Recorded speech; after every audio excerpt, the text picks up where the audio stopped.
Okay, it looks like I got all the 2x6s up here, and there's a piece of wood between each one of them, so it's all one flat piece of wood. So there's a very super heavy duty tarp that's going to go over it. It's like brown, about the same color as this.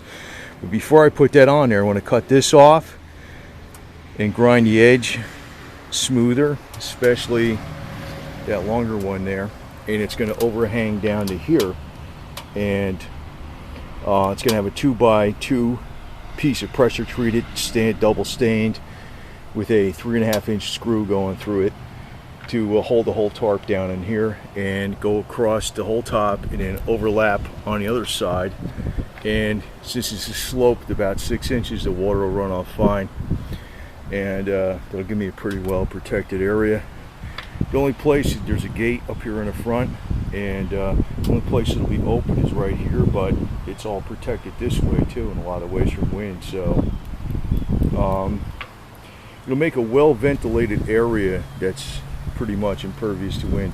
Now if you want to paint a car in here, this is definitely not a paint booth. It's not even as good as a garage, but I painted, well, I didn't paint them, a friend of mine did. He actually painted for car shows. We used to do them in the morning, paint the cars in the morning when there was no wind, even outside in a driveway. And if you get it the first thing in the morning when there's no wind, you pick a good day. It works, believe it or not, it works. So this should be good, more than adequate though, because it's going to keep most of the crap out of the air anyway. So that'll do it. Okay, the ends of the boards have been rounded. You see I just ground them down a little bit, and that's enough so like when the tarp goes over, it's not going to hit a sharp edge or anything, and it'll be nailed down here. And I'm going to go over it with a heavy duty stain first, so it even though I don't need to, because it's because it's pressure treated, but just to cover it up, make sure the wood's all painted anyway, and all the nails are painted. So just do that real quick. Alright, I painted all across the top of the beams, which is unnecessary because it's all pressure treated anyway, plus it's going to be covered up. But this is the tarp I got, and it's actually 12 by 16, so this is 10 by 16, so it's going to overlap about a foot, so that'll be pretty good. And you can see here's the ratings, blue, orange, yellow, red, camouflage, forest. Then they got heavy duty, then super heavy duty. That's what this one is, super heavy duty, UV stabilizers and stuff. It'll probably hold up pretty damn long time. So I've seen some of these really good tarps hold up a really long time, so that's what I'll be using. And maybe I have to change it in 5 years or something, but it may last longer than that. Well, I basically have the roof up, and some of it's like tied on with these extremely thick ties, which takes it right into where the motorcycle place is, with about a 2-inch gap.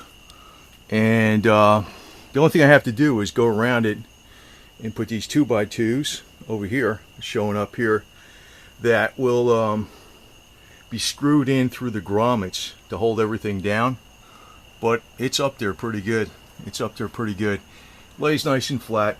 There's a little gap up here, but there's going to be a gap when these doors are closed anyway. This isn't going to be an airtight type thing, but it's pretty much weatherproof because it's slanted.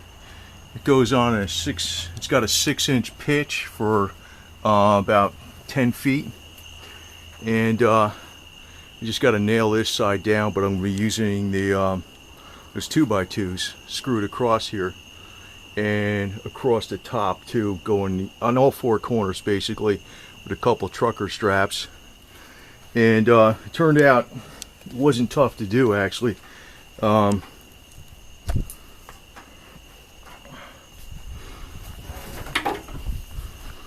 across here,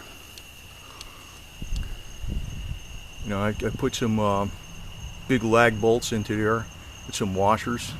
Those are on the end corners, and then these stakes are going over that, and over here in between I'll have the 2x2s with the screw going through each one of these grommets.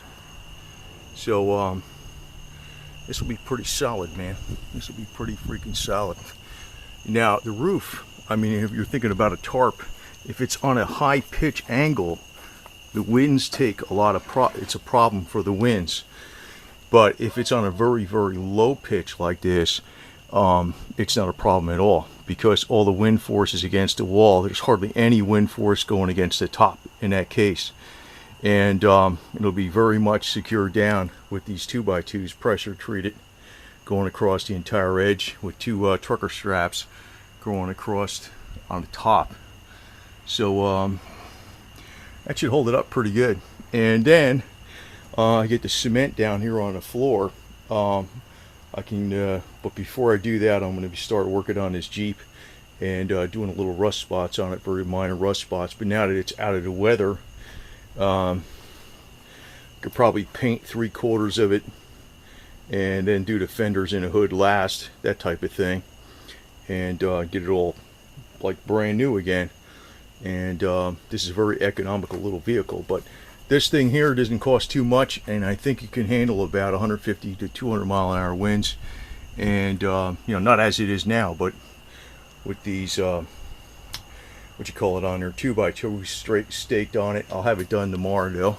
And I decided to just go over here to practically where the motorcycle is, because now the motorcycle is going to be very well protected from the weather, because the only place there's going to be a little gap is like 1 inch, and where this peak is, it actually slopes down that way. So you're only talking about 1 foot over here where it can actually catch a little bit of rain, and it'll just go right here on the ground away from the bike, which is covered. So this is fairly well protected, very cheap, very, very, very strong too. So you know, if you actually do some painting in here with the cars, even though it's you know, outside per se and it's all open, this, if you're doing it in the morning, there's hardly any wind, and you won't get too much dust as long as you do it in the morning. Because I actually painted, I didn't paint the cars, I primed them. A friend of mine used to paint concourse Corvettes, and did major body work on them in driveways and in one car shows. You can actually paint outside, it's no bullshit. Make sure you do it inside in the morning though.